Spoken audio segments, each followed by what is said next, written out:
estamos haciendo que dos personas se pongan en contacto oral, porque también hay entrevistas por escrito, pero lo habitual, ¿no?, que se haga oral y que es una conversación entre dos personas.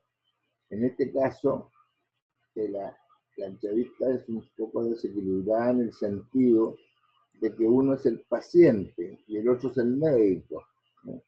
El médico, dotado de toda su sabiduría, todo lo que sabe, sus capacidades de estudio le han dado,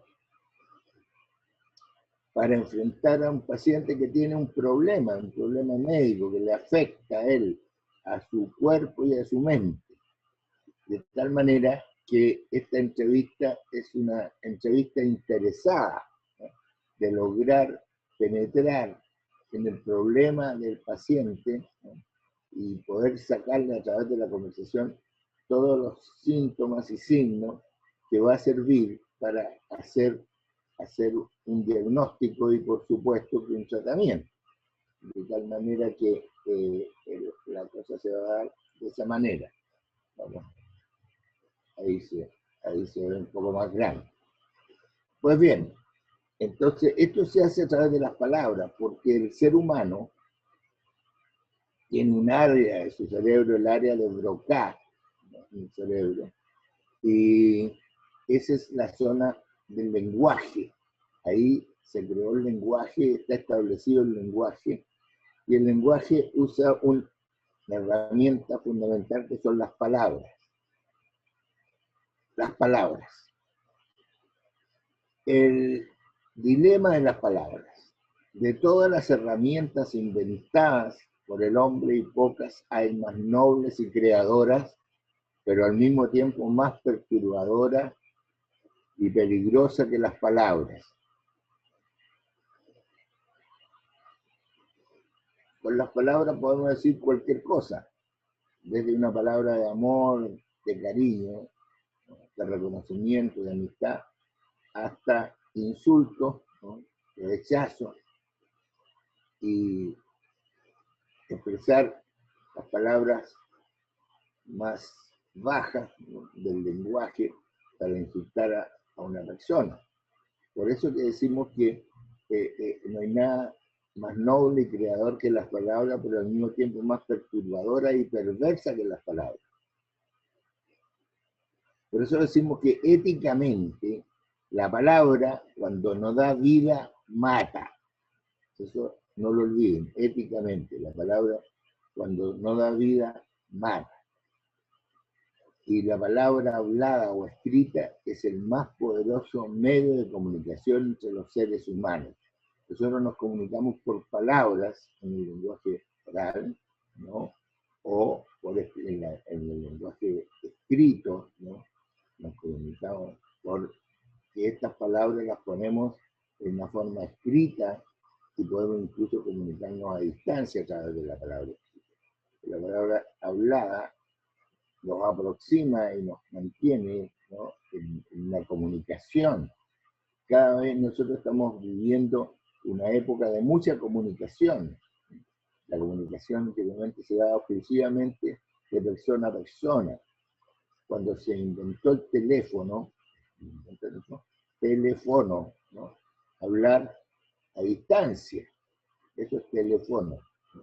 Y nos empezamos a comunicar a distancia con personas que incluso no las veíamos, pero ahora también las vemos. O sea, cada vez lo que hemos ido mejorando es la comunicación, el medio de comunicación. Ahora lo que digamos es otra cosa. A través del medio de comunicación se pueden decir muchas cosas, ¿no? Y podría haber incluso, estamos hablando de la telemedicina, como uno puede a distancia comunicarse con una persona, incluso revisarle los exámenes, hablar, darle indicaciones. Pero ese es el medio, ¿no? Lo importante es esta palabra hablada o escrita, que es el más poderoso medio de comunicación entre los seres humanos, y que queremos hacerlo, y que es muy importante en la medicina. Las funciones de la palabra. La palabra es vital para el médico, pues fue y sigue siendo a la vez instrumento de curación, creación y comunicación. Nosotros podemos curar a través de la palabra. Si nosotros podemos hacer una psicoterapia, que vamos a ir dando indicaciones, instrucciones a la persona, y podemos hacer un tratamiento a través de las palabras. Es una creación, al ir creando un ambiente o un elemento que le sirva a la persona para mejorarse.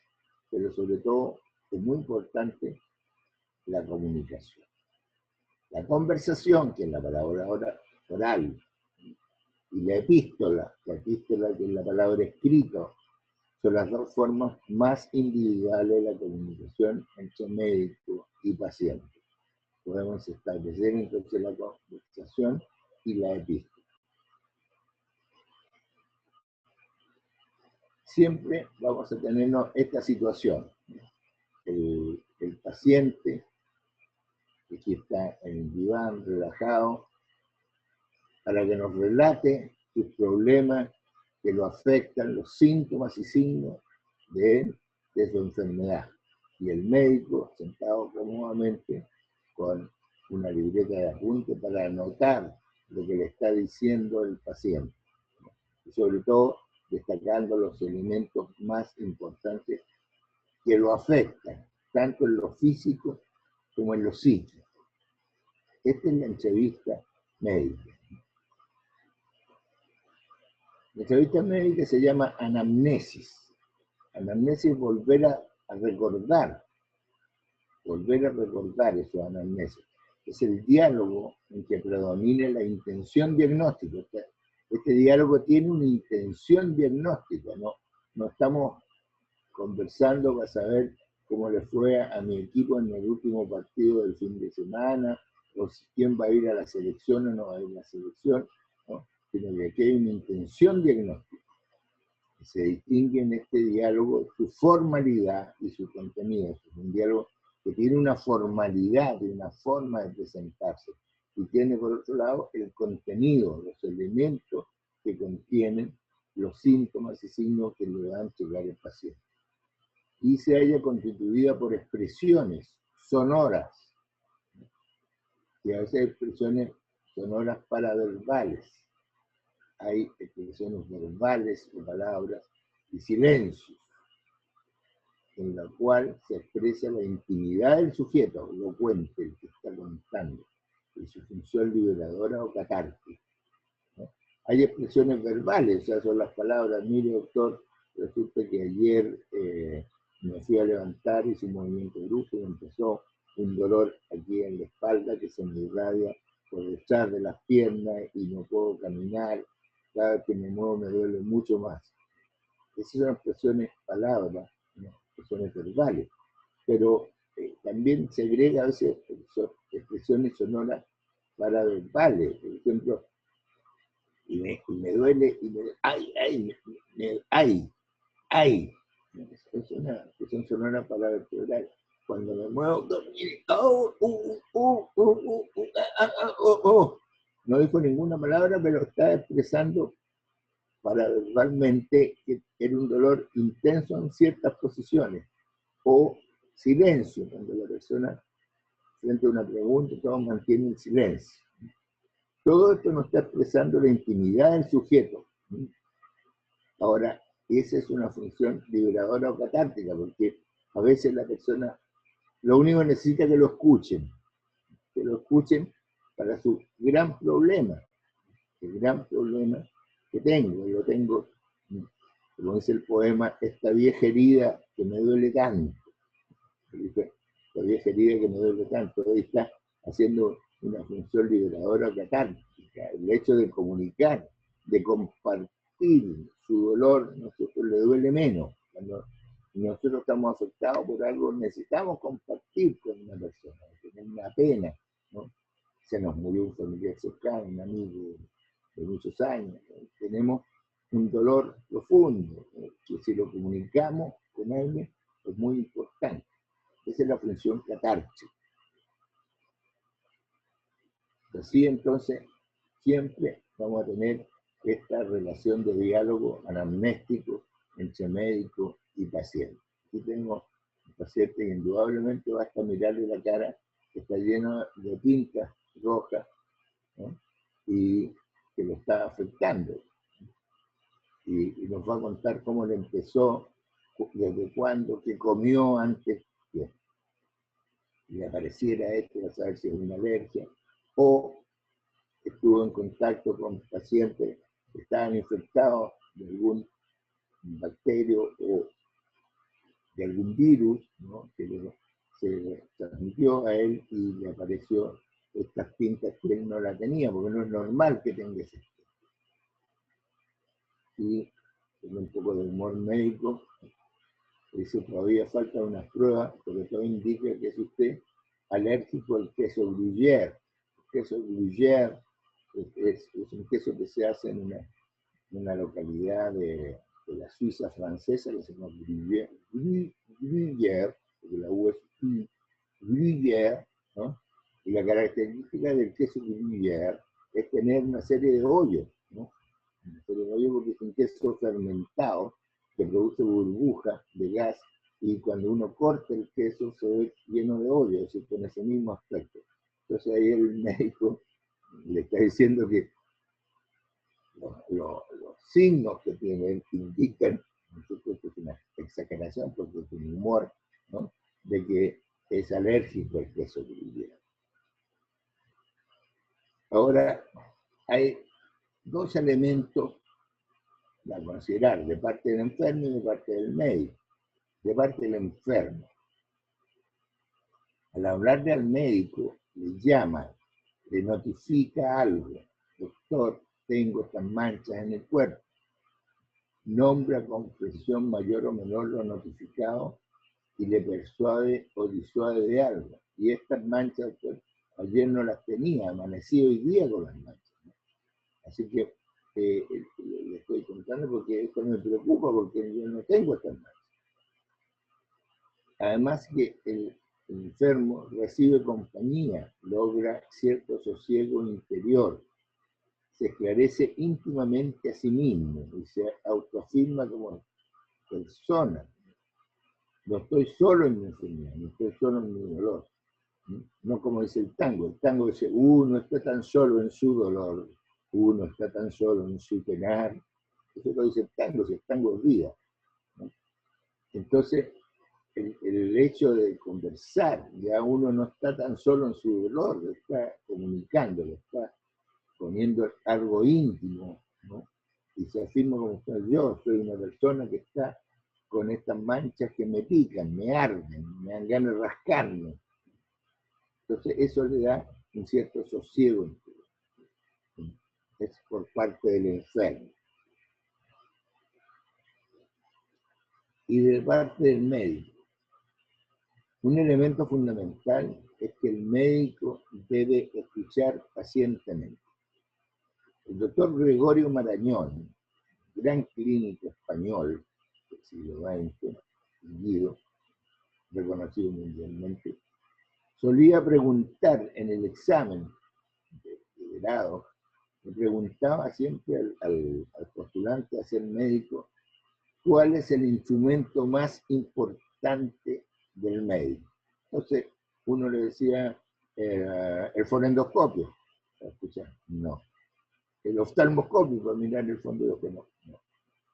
El aparato de presión, no. El aparato de rayo, el rayo X, no. El electrocardiograma, no. ¿Cuál es? La silla que tiene que tener el médico para sentarse a escuchar pacientemente al enfermo. Esa era la respuesta correcta del examen de grado, ¿no? La silla, ese es el instrumento. Y ahora estamos llenos de recursos técnicos, pero esos recursos técnicos nos ayudan a precisar el diagnóstico.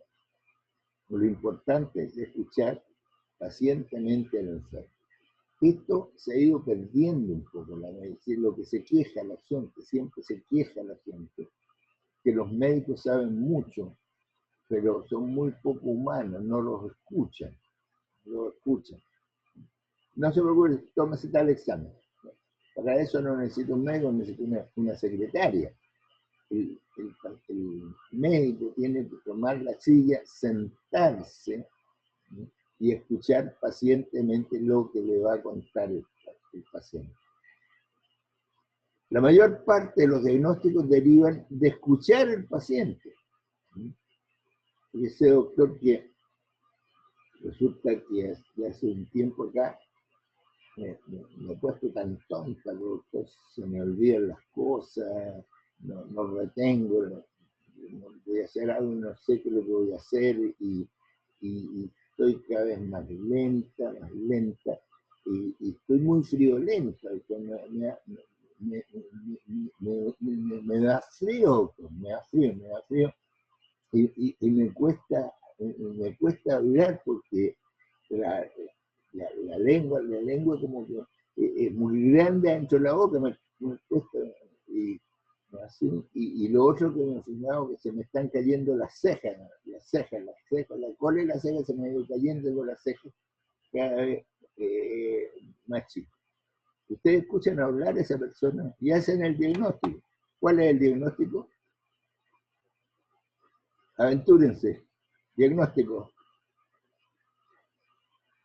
Hipotiroidismo. Hipotiroidismo, es la tiroides, la glándula que está en el cuello, que tiene forma de un escudo, por eso se llama tiroides, similar a un escudo, tiroides, y que produce una hormona, produce dos hormonas, la pseudotironina y la testosterona, que intervienen en el metabolismo general de la célula. Y cuando falta hormona tiroidea, todo se pone muy lento, ¿no? Es como cuando se le va terminando la benzina en el estanque y el auto andando cada vez más lento hasta que se para, ¿no? Eso es un hipotiroidismo. Ahora, si en lugar de eso, la persona le dice, mire, doctor, sabe que no sé, ando como eléctrico, así, estoy lleno de energía, quiero salir corriendo, hacer cosas, hacer muchas cosas, y amar muchas mujeres al mismo tiempo, que estoy excitado, así como estoy, y me da calor, doctor, me da calor, y transpiro, porque me da mucho calor, y lo otro que he notado, que los ojos se me están saliendo para afuera, se me están saliendo para afuera, y tengo mucho calor y mucha energía. ¿Diagnóstico? Hipertiroidismo, pues lo contrario. Ahí hay un exceso de hormona tiroidea que acelera todos los procesos. Como el otro era como que le fuera faltando benzina, en el hipotiroidismo tenemos un exceso de benzina y en lugar de benzina tengo una moto y en lugar de una moto que me está funcionando con una benzina de avión. Entonces, la moto no puede ser un avión a chorro, ¿no? Por lo tanto, entonces ahí tenemos un exceso, ¿no? Fíjense ustedes que basta escuchar a la persona para poder hacer el diagnóstico. Entonces, así que me apareció de repente un dolor aquí en el pecho, en el medio, aquí en el esternón, aquí en el medio, y se me ocurre hacer el lado izquierdo, me toma el hombro, aquí una parte de la manilla, y me toma sobre todo el brazo izquierdo, me toma, y me duele, tengo un dolor que se me ha ido acentuando cada vez más, y si me muevo, infarto del miocardio, se están ocurriendo las arterias coronarias y el corazón se está quedando sin circulación. Ese dolor. El corazón no duele donde nosotros lo situamos al corazón, sino que duele aquí en el medio, en el esternón, ¿no? y se irradia hacia el hombro y hacia el brazo izquierdo. Inmediatamente ustedes se orientan, antes de tomarle un electrocardiograma, antes de tomarle enzimas para ver la liberación que se produce en el infarto, ustedes hacen el diagnóstico de entrada, ¿no? Con la conversación. Por eso es muy importante conversar con el paciente. Y dice, doctor, que tengo mucha sed, me paso tomando agua, y Y me da hambre, doctor, me da hambre, me da hambre. Dice, me da hambre y orino a cada rato, como tengo mucha sed, tomo mucha agua, y orino, y orino, y orino, ¿no? Y ando comiendo todo el día porque tengo un hambre tremenda. Y resulta que como y no engordo, doctor, estoy enflaqueciendo, ¿no? Y me siento cada vez más mal, ¿no? Y tengo una serie de otras molestias, pero no. Esa persona que está haciendo una diabetes. Diabetes significa pasar a través de. Lo que pasa es que ese término es antiguo, que se lo pusieron los griegos, la diabetes. Y ocurre que cuando hay una falla en la secreción de las células beta de los islotes del ángel del páncreas, la insulina, ¿no? Es esa hormona, insulina, de ínsula, isla, ¿no? Los islotes del ángel, es la llave que abre la puerta de las células para darle comida. En la medida que hay insulina, se abre la puerta, entra el hidrato de carbono, que son monohidratos, y la glucosa, y las células se alimentan de glucosa. Pero si no está la llave, la glucosa no puede entrar al interior de la célula. Y como no puede entrar, aumenta en la sangre. Entonces hay una hiperglicemia. Usted le toma una muestra de sangre y está sumamente elevada la cantidad de glucosa en la sangre.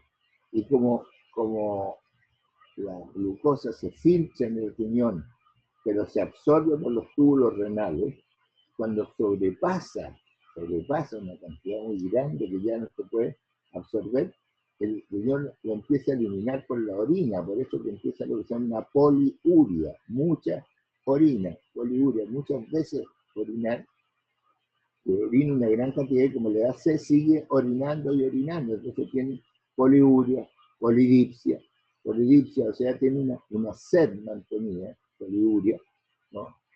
Orina a cada rato, y polifagia, tiene que andar comiendo cada rato, pero no aprovecha nada de lo que come. Eso, escuchando lo que las expresiones, uno va haciendo el diagnóstico que estamos frente a una diabetes. Entonces, de parte del médico, es importante que el médico pueda gobernar y orientar suave y discretamente su coloquio con el enfermo. Y quien gobierna y orienta es el médico va llevando la conversación.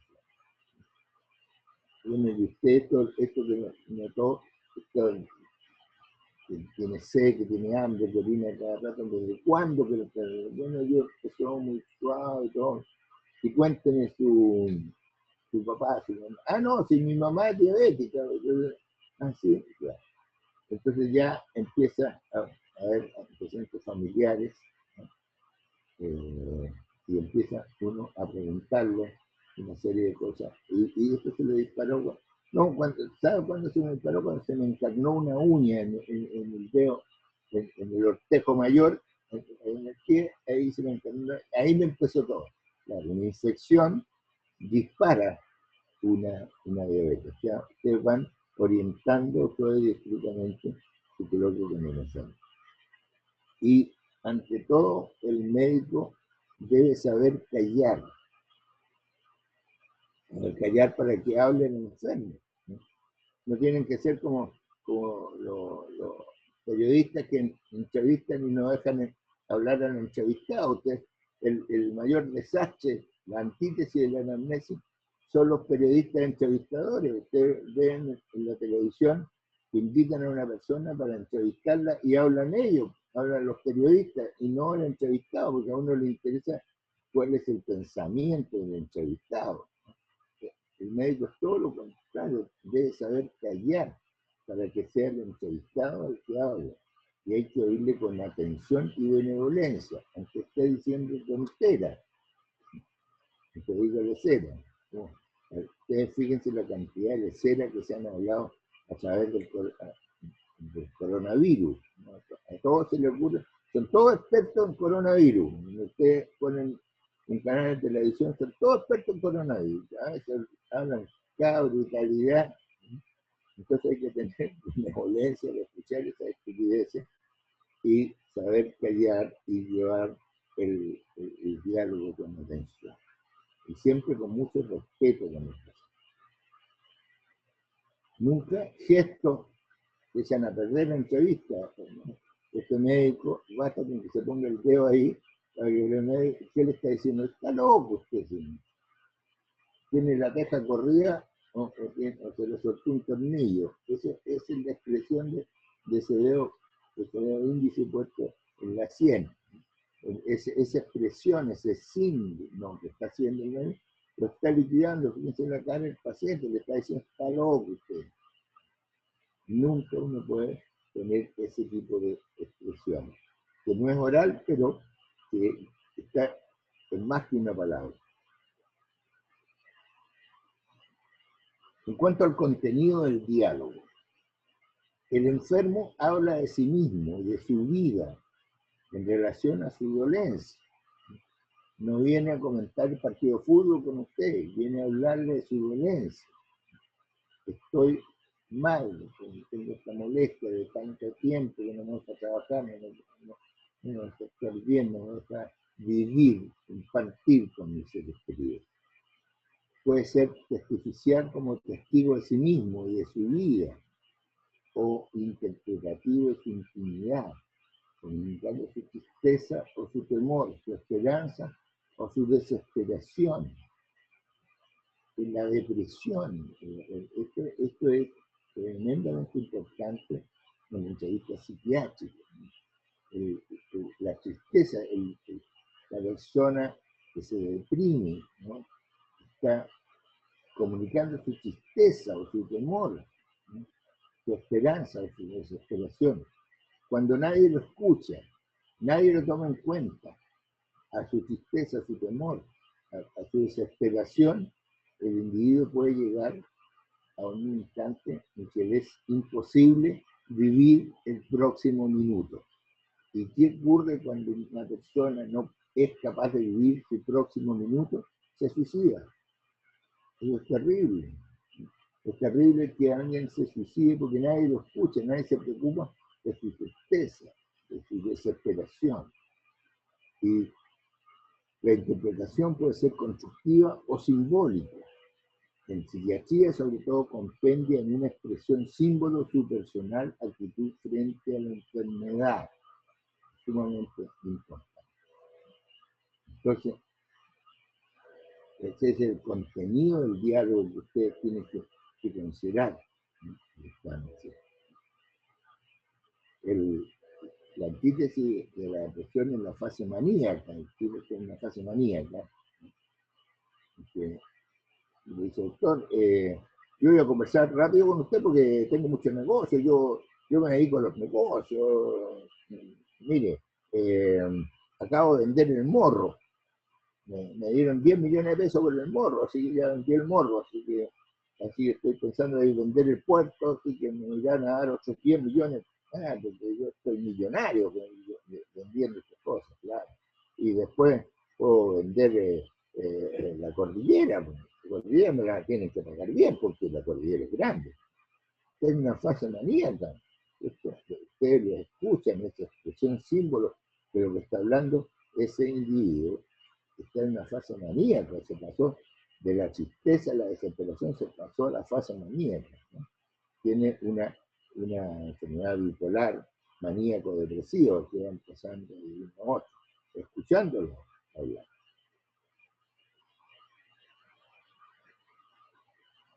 De parte del médico, la interrogación sobre todo aquello que en la vida exterior e interior de esto tiene relación con la génesis, la configuración y la significación de la enfermedad que padece. Entonces, incitación a proseguir el relato, comenzando y ampliarlo con datos nuevos, evitando digresiones inútiles. Ustedes saben que van abriendo un camino, ¿no?, a proseguir para que les vaya relatando y ustedes vayan confirmando su diagnóstico. sucesión de argumentos positivos sobre su posible curación, fortaleciendo el alma del enfermo. Esto es muy importante. Siempre uno debe consultar al paciente. Hay que fortalecer el alma. Mire, realmente usted tiene una enfermedad, ¿no? Que tiene una diabetes. La diabetes es una enfermedad delicada. Es una enfermedad que no tiene curación, tiene tratamiento, pero no tiene curación. De tal manera que pues, tenemos que establecer un régimen. Usted va a hacer un régimen alimentario. No va a poder empezar a comer torta y pasteles, sobrecargando a su páncreas, porque no le va a responder. Tiene que reducir una dieta de 180 gramos de hidrato de carbono y con eso va a estar bastante bien, se va a equilibrar. Ahora, si esto no responde, tenemos otro elemento. Podemos ver si podemos darle insulina, inyectarle insulina, o le podemos dar hipoglicemiante oral, le puede dar una tableta al desayuno, al almuerzo, y usted se va a ir equilibrando. No se va a mejorar de la diabetes. La diabetes no tiene curación, pero tiene tratamiento. Usted puede vivir años, muchos años. En la diabetes, si usted la sabe llevar su régimen, hace sus tratamientos y hace sus controles médicos. Entonces, todos esos son argumentos positivos que le van a decir, porque la gente dice, no, tengo esto y me voy a morir. Lo primero que piensa la persona es que me voy a morir.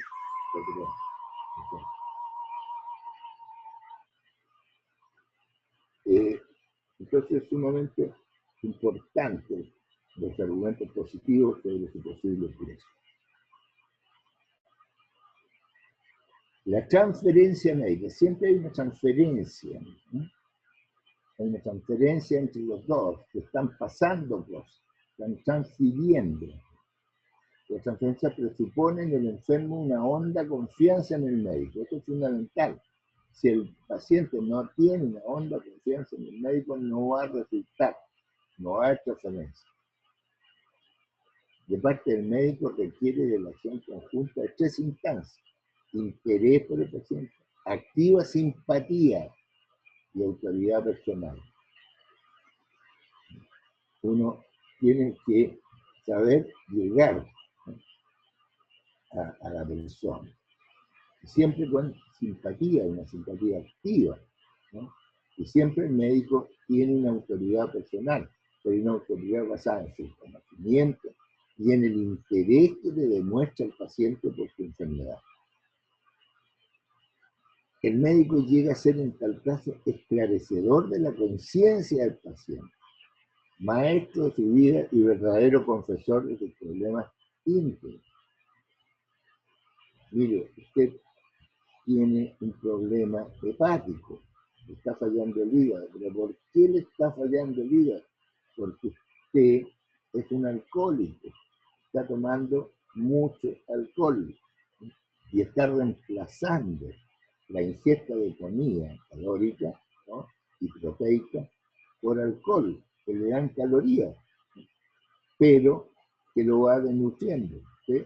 Está haciendo una cirrosis hepática alcohólico-nutricia de la ANEC, escrita por la ANEC, la cirrosis hepática alcohólico-nutricia, se llama cirrosis hepática de la ANEC.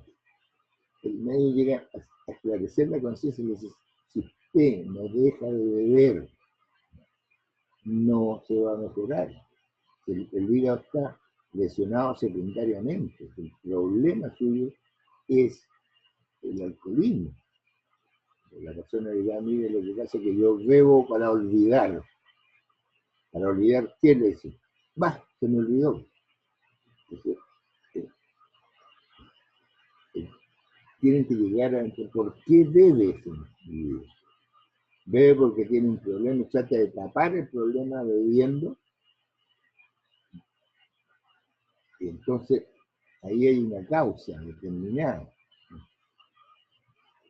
El tango que es día que todos los rebeldes dice, mozo, traiga una copa y sírvale un agua al que quiera tomar. O sea, el tipo tiene un problema, ¿no? Y bebe para tapar el problema, pero quiere compartirlo, ¿se fijan?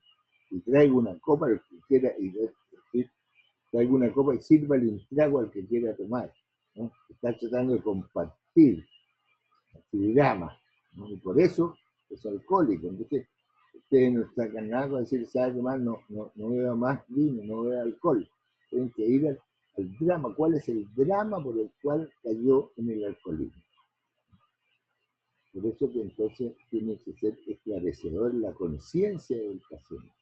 Si ustedes no convencen a ese paciente que no debe seguir bebiendo, que no debe seguir ingiriendo alcohol, y que hay que tratar el problema y no diluirlo, no tratar de diluirlo en alcohol, no van a entrar a la conciencia del paciente y no lo van a poder tratar. Finalmente la persona se va a morir de una cirrosis hepática.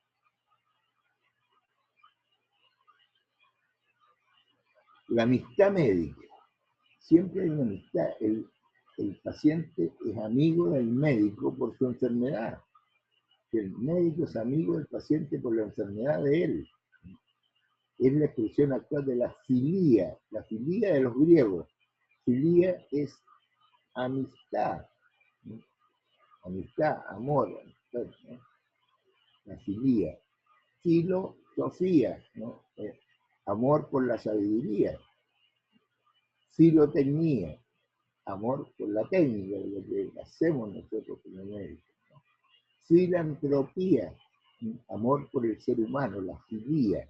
La filía es la amistad médica, en la cual el médico conocerá la vida del enfermo, recibirá confidencias de este, confidencias que no se las ha contado a nadie, inventará para él proyectos vitales y le ayudará a realizarlos, convivirá su experiencia íntima de la enfermedad y su esperanza de una nueva salud, siempre esperanza de una nueva salud. Ustedes no le pueden decir, ¿sabes qué más viejo persona, una que se...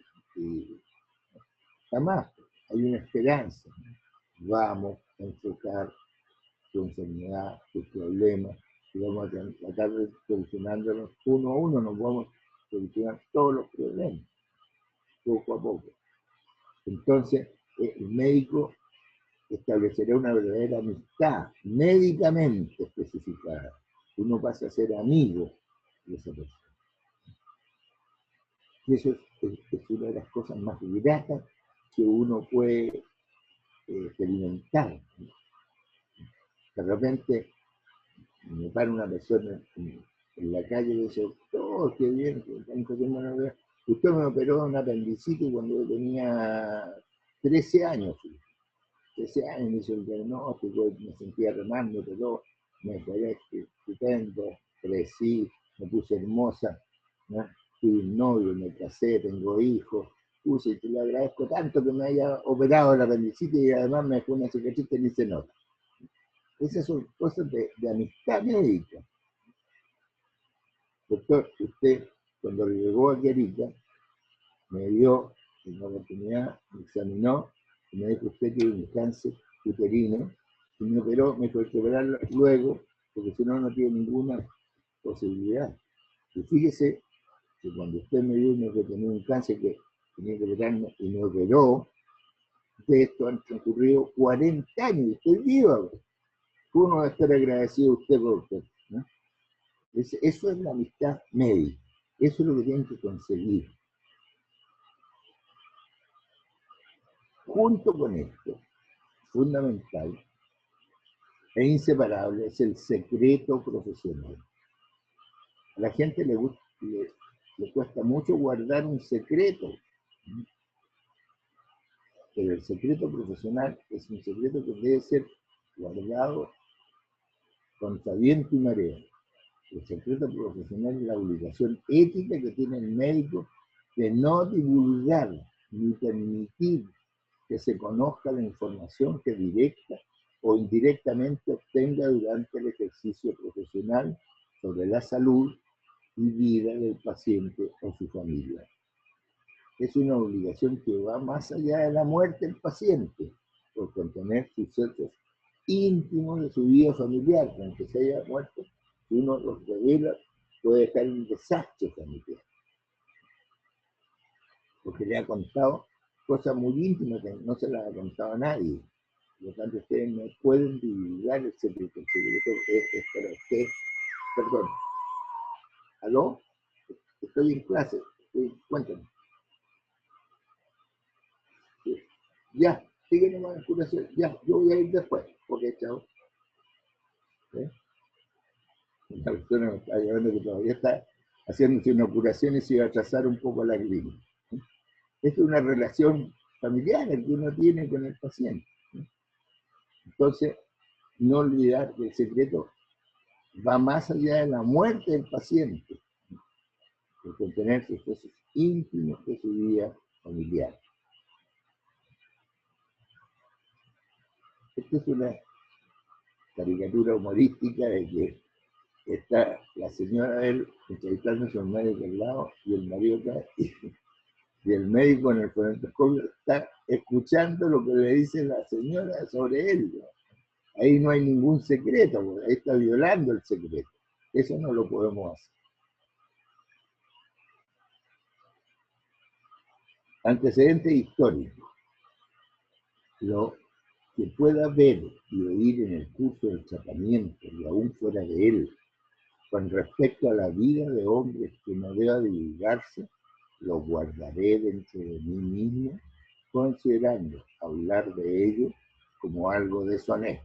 Esto lo dice Hipócrates hace 25 siglos atrás, 25, tiene plena validez. Esto está en el juramento hipocrático. Ahora, esto modernizado se expresa guardar y respetar los secretos a mí confiados. Esta es la declaración de Ginebra. Esta es la declaración de Ginebra de post Segunda Guerra Mundial, ¿no? O sea, toda esta expresión del juramento hipocrático está expresado en una declaración sintetizada que se llama de Ginebra, el de los médicos mundial, y establece guardar y respetar los secretos muy confiados. ¿Cuál es la justificación del secreto? Dar confianza al paciente de que puede confiar su intimidad al médico. No producir daño al paciente tanto físico como moral que puedan ocasionar males económicos, sociales, fácilmente irreparables. El derecho a la privacidad del paciente, que debe guardarse aún en hospitales públicos en que hay falta de intimidad. Los derechos del paciente también se uno no puede hablar de su privacidad, deben guardarse. Ven que había un cierto conflicto entre el ministro de Salud y un fiscal que le pide informe, antecedentes de pacientes y cosas, y le dicen, no se los puedo dar porque son íntimos, no se los puedo dar, y eso afecta a las personas. Incluso puede llegar a afectar la seguridad del país cuando saben por quién cargamos ventiladores a China o los cargamos a Holanda, como los casinos, que no le puedo dar esos datos porque son secretos del Ministerio de Salud, porque son secretos de las personas. Uno se siente presionado, pero hay que guardarlo, siempre el secreto. Y nunca hablar así, ¿no? Esta caricatura, sobre todo expresando este otro colega. No, Gonzalo Patiño, el vago de la facultad. Qué milagroso, ¿verdad? Ya no es el vago de la facultad, es un anestesista, destacado que le va a dar anestesia al enfermo que lo operen. No pueden hacer ese comentario, ¿no? El paciente está en manos de un anestesista que lo va a dormir para que lo puedan operar, ¿no? Jamás echar a comentarios de ese tipo. Eso es falta de colegaje, ¿no?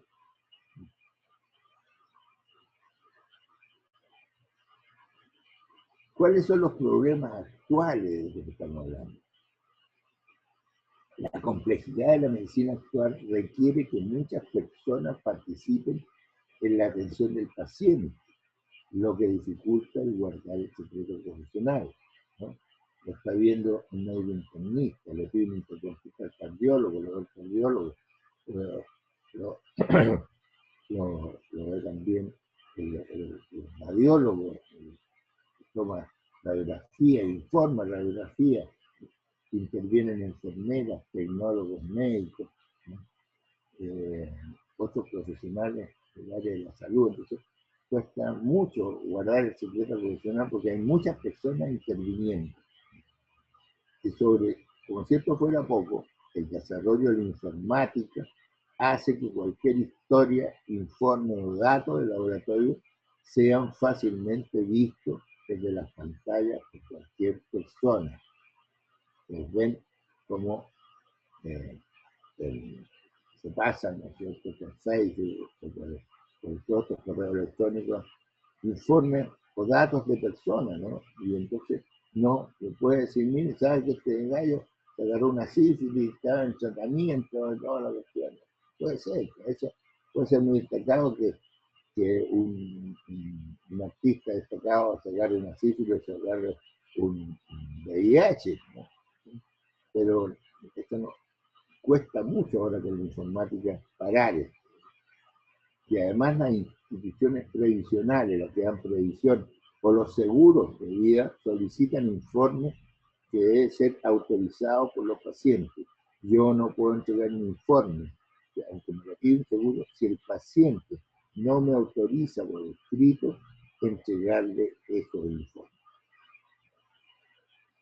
Así que esta es la situación actual, que tenemos serios problemas a través del Internet, que es muy fácil obtener, meterse a la pantalla de la computación y obtener todos los datos de un paciente, su historia clínica, exámenes de laboratorio. Cada vez, ¿cierto?, estamos más en la informática, las personas cada tener su parte, ese rápido doctor, dígame ese niño mío para publicarlo en Facebook, ¿no? Ya el parto ya no es un secreto ni una cosa privada, tiene que salir en Facebook. Esa es la vida nuestra, la vida actual.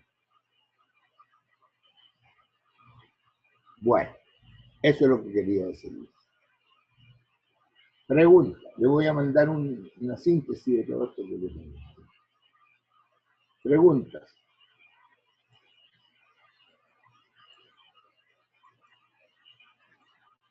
Yo tengo una consulta. ¿Sería una violación al secreto médico tener toda la información clínica en una plataforma virtual?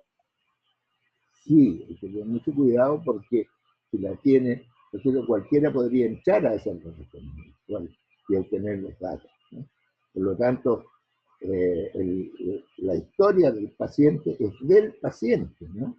Tendría que tener una clave, ¿no?, exclusivamente para usarla el médico y el paciente, que no cualquier persona pueda entrar a obtener los datos. Si alguien quiere obtener algún dato por algún motivo, tiene que entrevistarse o con el paciente o con el médico tratante.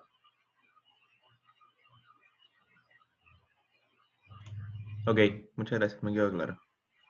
Pregunten nomás.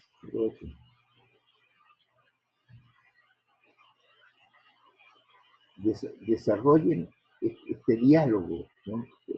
Hay personas que son más fáciles de diálogo, que son más amistosos, ¿no?, y otras que son más cerrados, más pero hay que desarrollarlo, porque el médico siempre tiene que ser muy abierto con el paciente, para que el paciente se le entregue y le pueda dar todos los datos para hacer un buen diagnóstico, un diagnóstico oportuno, además, ¿no?, y un buen tratamiento. Fundamental, ganarse la confianza del paciente y ser un médico agradable, un médico simpático, no un roto pesado. El endiosamiento médico tiene cosas fatales, ¿no? Que el médico se transforma en un dios porque es capaz de manejar la vida y la muerte. Eso es fatal, eso es jamás. Jamás, jamás, jamás. El médico siempre tiene que ser muy humano. Yo sé que en una oportunidad yo era el subdirector médico del hospital y llegó una señora a reclamarme contra un médico que la había atendido estaba atendiendo en el policlínico del hospital. Y me habló pésimo del médico. Mientras estaba hablando, de repente se quedó pensando y dijo, este doctor realmente no sabe mucho, pero por Dios que es amable. No, olvídese, no reclamo, no hay reclamo. Entonces, como ella sola se hizo la autocrítica porque lo estaba criticando. No sabrá mucho, pero por Dios que es amable. Y eso es fundamental, de ser amable con las personas, ¿no? Y no ser despótico. ¿Qué dije mierda si no tenía idea vos de lo que estáis hablando? Nunca esa cuestión, yo eso lo he escuchado yo. Aquí había un psiquiatra hace muchos años atrás, se ponía en las fichas clínicas. Esta vieja es tan tonta que no se da cuenta de lo grave que es su enfermedad. Fíjese. Y lo dejaba consignado en la ficha clínica. Eso es inaceptable, éticamente inaceptable. Cosas que yo he vivido, yo siempre les cuento las cosas que yo he vivido, no solo lo que he leído, sino también lo que he vivido. Siempre agradable, siempre humano, amable, por Dios que es amable. Eso es un mensaje.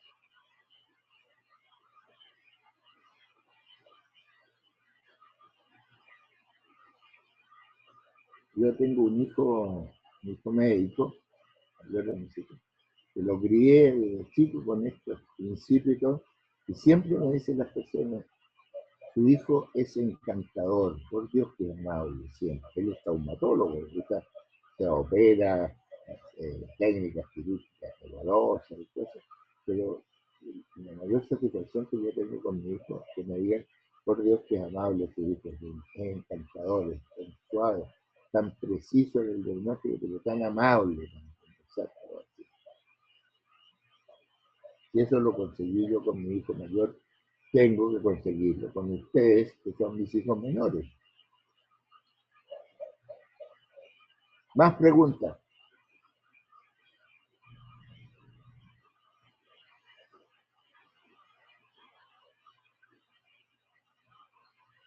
Se quedaron mudos. Cuando estamos en el diálogo. ¿Tienen alguna duda de lo que hemos estado conversando?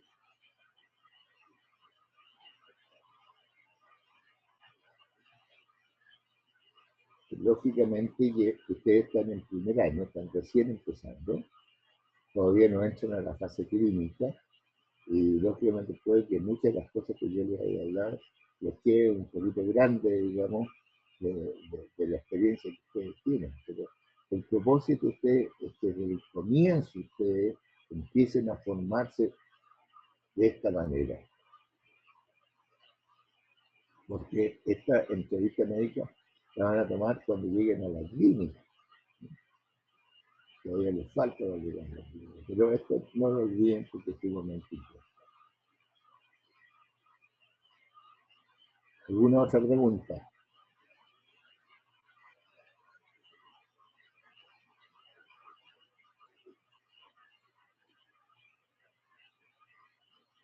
¿No hay más preguntas? ¿No va más? Muy bien. Damos por terminada la clase de hoy día. Nos vemos en un futuro próximo, en el mismo punto del dial y a la misma hora, un periodista. Gracias, profe. Gracias, gracias. Gracias.